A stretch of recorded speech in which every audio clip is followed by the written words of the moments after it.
Hello and welcome to a brand new episode of A Coffee with Chris, the social media show that helps you create impact, as always brought to you in association with our charity partners, 𝗖𝗵𝗄𝗵, who help local people affected by cancer, and Game Plan Coffee, Paddy and Scott's amazing special coffee partnership with the High Performance Foundation. More on that in just a minute.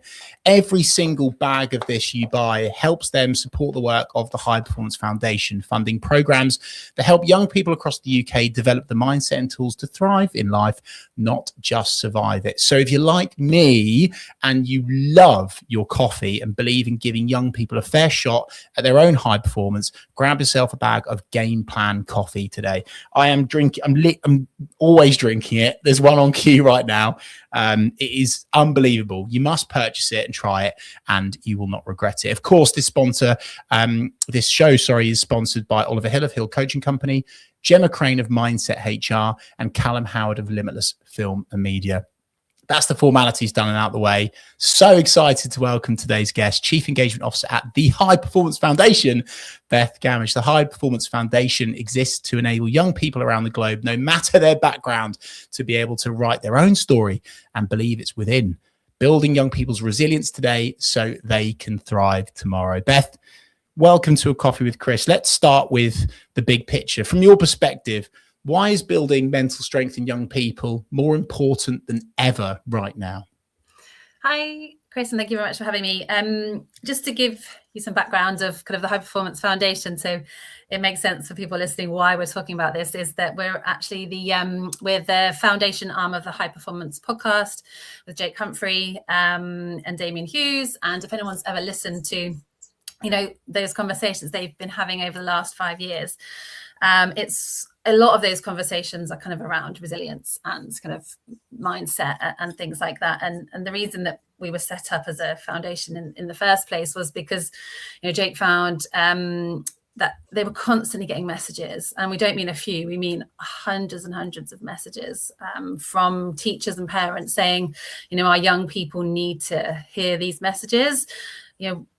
We set up the foundation with the aim to kind of build mental strength and resilience in young people, because when we did start, we just found that teachers and people who are working with children were saying that our young people aren't coping at the moment. There is something different with young people today than there has been in the past, and they need something to help them cope with life. And I'll just briefly give you a few stats with kind of what we have learned over the last 3 years with doing this work is, that really sadly 1 in 5 young people at the moment have a probable mental health disorder. That's 1 in 5. And it's actually, the stats are higher in Norfolk than they are across the rest of the UK. About 350,000 young people say they're now unhappy with their lives. And that doesn't just affect well-being. It also affects the rest of their lives. So we're hearing from employers that now around 66% of young people don't have the skills they need to go into the workplace. So, young people aren't really coping with what life is throwing them at the moment. And that's why we set up the High Performance Foundation, and that's why we do the work we do with schools. So again, just to give you some context, we work with schools, we work with youth organisations to build something that we call mental strength. And when we say mental strength, what we mean is kind of these key skills that you need, as you said, not just to survive life, but to really, really thrive in life. And it's stuff that's like self-belief and having accountability for your actions, learning to fail, and this resilience point, learning that when something goes wrong, you can get back up again. And we have something called Game Plan that we use in schools to do this. So yeah, I think it's really important to build. And the coffee is also called Game Plan. You'll hear a lot of Game Plan. There is a book called Game Plan too, which I'll probably talk about later too. So I think the need has never been more important at the moment. Totally agree, Beth. What a wonderful start. Thank you for sharing that. And I really love that you've hammered home the why with those statistics, right? This isn't just a fluffy, nice thing to do. It's really, really bloody important. And this was always on the cards. I'd wanted to kind of support you guys in as many ways as I possibly could this year and beyond. And one of the things that triggered me into getting this booked earlier was Louis Theroux's Manosphere, which we are going to talk about later on in the conversation. But I feel a responsibility as someone that works in social media to try to make a bit of an impact here, because Beth, we're hearing more and more about the influence young people are exposed to online, both negative and positive. And I'd be really interested to hear your take on that generally, as like from your charity's perspective of when it comes to that, and how is that shaping mindset and that word that you've used already, resilience. It's so difficult for youngsters right now, isn't it? Yeah, absolutely. And through our work, we've spoken to thousands of different teachers about what's really going on with young people at the moment. And, you know, alongside other things, social media is one of those things that keeps on coming up over and over again as one of the things that's really changed with, you know, young people today. And I think, you know, you can look at it two ways. You can be all negative. And I don't think everybody should be all negative. I'm actually quite vocal about that. There is so many positives that can come from social media. But I think, you know, if you look at kind of the negative side of stuff, and it's the same with the manosphere stuff you were talking about, you know, I think young people are exposed to lots of different voices now. And that can be positive and they can be negative. And we'll talk later about why positive role models are so important for young people rather than these kind of more negative role models. But I think the thing with social media at the moment, which is different to when we were younger, is firstly, you have this constant comparison culture now. You know, young people are constantly comparing themselves to like perfect lives and, you know, the things they see. And it's constantly like, oh, I should be doing that. I should be better. And actually what people aren't doing is, you know, explaining the messy side of life and actually the real life stories that they have, which is where you build resilience. It's actually, you know, learning to fail and get back up again. And they're not seeing that. And I think also the young people are also measuring themselves today against things like likes and comments. You know, your value comes in the number of likes you get, whereas actually, you know, your value is in you and who you are. And I think that message is getting a bit messy for young people at the moment. And you know, building resilience is being able to actually have a really strong a sense of who you are as a self, so that when things don't go wrong, you don't lose that. So they're the challenging things for young people. You know, I'm not all doom and gloom though with social media. Yeah. I think, you know, two things are really important where social media can be positive. Firstly, it is this thing about role models, and we'll go into more detail about that later. You know, if we work with young people from all different backgrounds, and sometimes young people don't have positive role models within their own lives directly. So social can be a great place to have these positive role models, and you can see people doing great stuff online. And then again, something I think we'll touch on later is just the importance of community and connection.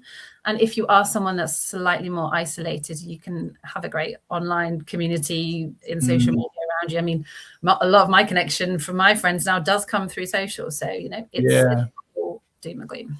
No, I like that message, Beth. And I think that's totally fair. And again, I'm not going to be, you know, disingenuous and say that it's all a bed of roses on social media. I never have been. It's a real challenging arena for adults to be in, never mind young people.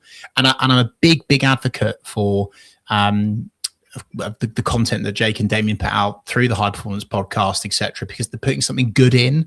And I think that's kind of like one of my calls to action with this podcast is the business community listening, small, medium, large businesses and people beyond that, put some good in, like the High Performance podcast, and share the messy stuff, as you've said there, Beth. And actually what I'm seeing from a social media agency side of things now is the people that are choosing to share more of the authentic selves, the stuff that goes wrong, when they failed, how they've overcome a challenge. That's actually the stuff that performs better as well. People are getting away from this perfect, polished thing that they don't want to see that anymore. And actually, in fairness, the social media sites are rewarding that with mobile shot, selfie filmed content. It's not perfectly preened and polished. And so there is an upside for that from that side of things as well. Where should youngsters begin, Beth, and where should parents begin when it comes to helping young people build stronger mental resilience in today's environment, especially on social media? Where do you begin? Yeah, I think the reason we are trying to work with schools is because, you know, school is a great place for it to start. Obviously, you have the home where you can have conversations with your young people, but actually, if we want to really level the playing field with these conversations and make sure that all young people have access to building these mindsets, which we think are really crucial, it needs to start in school. You know, lots of young people, you know, Chloe, who's our CEO, and I, we're both parents. We have 2 young kids each. And we constantly are talking about how the fact that we drive our kids, you know, these skills like confidence, self, you know, learning to fail, you know, they're all built at the moment in clubs. You know, they go to gymnastics and they don't want a competition, they know what it feels like, but they get back up and we're driving them around. So all these different things where, all these different places where they are building these skills up, but not everybody has parents who are going to do that for them. Not everyone have, you know, some people don't have access to these things, and that's why we really believe that it should be kind of in the classroom. And just to kind of explain a little bit about what Game Plan does, is Game Plan takes these skills and it puts it in a really interactive, it's all video content, easy to understand content about, you know, they're like lessons to build these skills, but instead of using regular people, we use celebrities and role models to be able to build these skills. But you know, I think teaching them in school would be really good, because you know, we're not relying on, you know, home life and things like that.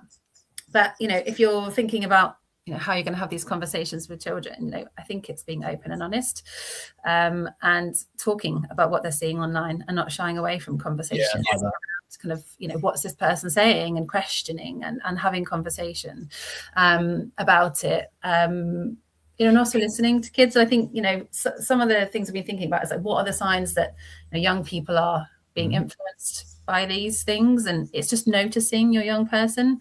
You know, are they kind of, you know, having subtle changes around the things they're saying, the language they're using, and if so, open up that conversation about why and where it's coming from. And then again, I just think another really important place to start is modeling. You know, we talk about using these role models of celebrities, but also modeling the behaviors that you want them to have. So, you know, showing them that you mess up and showing them that you've got a challenge. And, you know, we often talk about this thing called mirrors and models, and you know, young people mirror what they see and they model what they see.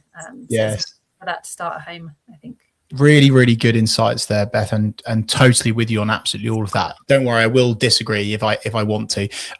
Let's talk about role models now, Beth, because you mentioned it a couple of times, and I really want to hear what you've got to say about this, because again, linked to Manosphere, and then also the other side of the coin, you've got Jake and Damien on the High Performance podcast. How important is it, you know, when it comes to building mental strength, is it to kind of have role models? By the way, I'm not just talking about on social media, in everyday life as well. That must be a vital key component part of overcoming this problem that we've got. Yeah, absolutely. And that's why we use role models within Game Plan in our lessons, because we, you know, we did a lot of testing on what works with young people and what doesn't. And, you know, using celebrities. So, you know, you can have Mr. Bloggs, your maths teacher, just standing up in front of you being like, yes, I do all this stuff. But actually, if you hear KSI talking about it, if you hear H talking about it, you know, the kids, they suddenly like sit up and they pay attention. But the reason we use role models is because young people today, you know, they don't necessarily just learn from what they're told, they learn from what they see.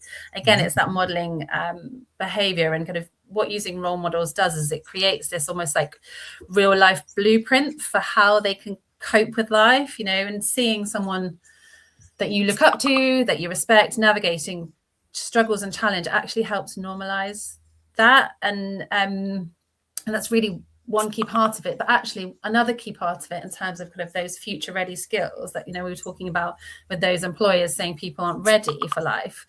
You know, it's that thing about aspiration. And also, you know, if you can't see it, you can't be it. By bringing role models into the conversation, people can see what they could be, and it makes it feel more achievable, and it brings it back into that self-belief part that we were talking about.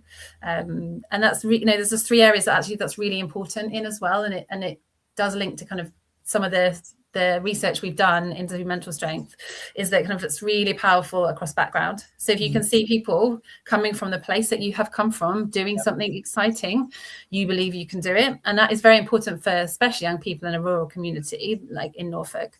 It's really important across gender, you know, seeing someone of your gender actually doing these things, or breaking barriers, or doing roles that, you know, aren't traditionally thought of as those roles is really, really important for aspiration. And again, across like non-linear career paths, you know, teachers start as a teacher and could be a teacher all their lives. Actually, like, that's not always the way it works, is that a lot of career paths are really messy, and you try something and you don't like it and you try again. And just seeing other people having those non-linear career paths is really important. So that's really why we use role models and think they're really important. Yeah, I think it's, and by the way, hey, isn't that a great advantage of having access to Jake and Damien's network, right? Is to reach these A-list celebrities, etc., and pull them in to inspire kids. It's incredible. Again, my kind of, how I've processed that and how I would kind of, my call to arms here for the community is be a role model online. Even if you don't see yourself as a celebrity as such, like, be the role model, you know, be the change you want to see online, put good stuff into the room. If you're a business owner, why not talk about your journey, how you've struggled, how you've got from A to Z now? Like, I think it's an incredible thing to do. So, you know, for the sake of spending 10 or 15 minutes talking about your journey on video and sharing on social media, incredibly impactful thing to do, because then you can be a role model yourself. Beth, again, just to bring it up, very, very topical right now. So many people are talking about it. It's been going crazy on social media about the manosphere. Of course, Louis Theroux kind of presenting that and going through all sorts of challenges along the way. It has really highlighted some of the, in my personal opinion, toxic influences online. Do you think that that's going to help to highlight to, well, everyone as a society that's not healthy, that's not real? And it goes back to your point about creating conversations and who to listen to online. Or do you think, what's your take on that whole documentary? I'm intrigued to know. Yeah, it's interesting, isn't it? I think, you know, the more we can shine a light on what these people are doing, it helps us as adults, particularly, because, you know, I'm not sure how many young people are watching that. You know, we're aware of it as parents and we're aware of it as adults. And, you know, like you said, I think it helps us have those conversations. I mean, we're probably as parents not even aware that we can be quite naive on social media, that these things are actually on there. So I think the more that we can expose the fact that these things are available to young people, you know, it can only help. But I think what's really important, and what I don't think we teach our children enough as a society, is to question what you see. And I think, you know, when we were younger, everything was fact checked, everything was gone through all these strict different guidelines, and now we're just presented with all of this information in front of us, presented to us as fact. Especially young, it's so hard for young people to navigate that. And actually, what I think they should be teaching in schools, I get on my soapbox about this, is how to question, how to be like, right, someone's telling me something. Do I just believe that at face value, or do I check what they're saying? Do I fact check it? Do I question what this person's telling me? And I think that's the danger that we're facing at the moment, is that young people blindly believe what they're told online, and they do think it's fact. And I think that's, again, the problem with the algorithm, is you're fed one view and then you're fed that view over and over again. And actually, we should be telling people that that's what it's doing to you. Watch something else, find other views, you know. And actually, Jake talks about this a lot, about curating your social media to be full of positive influences. And, you know, you see something that's not right for you, unfollow them, take them out, change that. Talking about that. And this is yet brilliantly raised, all of that stuff, Beth. And you've mentioned that word algorithm, and there is some education to be done around the algorithm, isn't it? And obviously, you know, some of these characters online, these bad influencers, they will say something really wildly strong, over the line, to grab attention in this attention economy that we live in. And then once you're kind of trapped and you've watched it once for too long, you end up getting more of it, and you kind of fall and get lower and lower down this kind of suction pipe, if you like. And it's extremely scary. And I love what you said there about going out there and being proactive with your feed. By the way, this isn't just for young people, this is for adults too. Disconnect with people on LinkedIn that you don't want to hear from and see from, that don't do business in the way that you believe. So, like, of course, it's good to hear and see different opinions. So go out there and follow new people, find inspiration, and don't just kind of succumb to the algorithm. I think that's a really, really great point. Well raised, Beth. Where do you think that people are getting it wrong right now when it comes to supporting young people's mental strength? Beth, what's your take on that? There must be lots of things, I'm sure. I don't think it's people getting it wrong per se. I think you're going back to that point is that it needs to be taught fundamentally to young people throughout their lives. And the best place for us to do that is to do it when they're in school. And I think where we're getting it wrong is not prioritizing building these skills in the curriculum. You know, at the moment, of course, obviously maths, English, all very important things that we're doing. And it's not we don't want to bash what teachers are teaching. We don't want to bash, you know, what's being taught in there. But we need to find time to teach young people how to build these skills, not just because of the wellbeing stuff we talked about, but because, you know, we talk about this a lot at the High Performance Foundation, is that probably most of the people my youngest daughter's age, she's 7, the jobs that she's going to have, they don't even exist.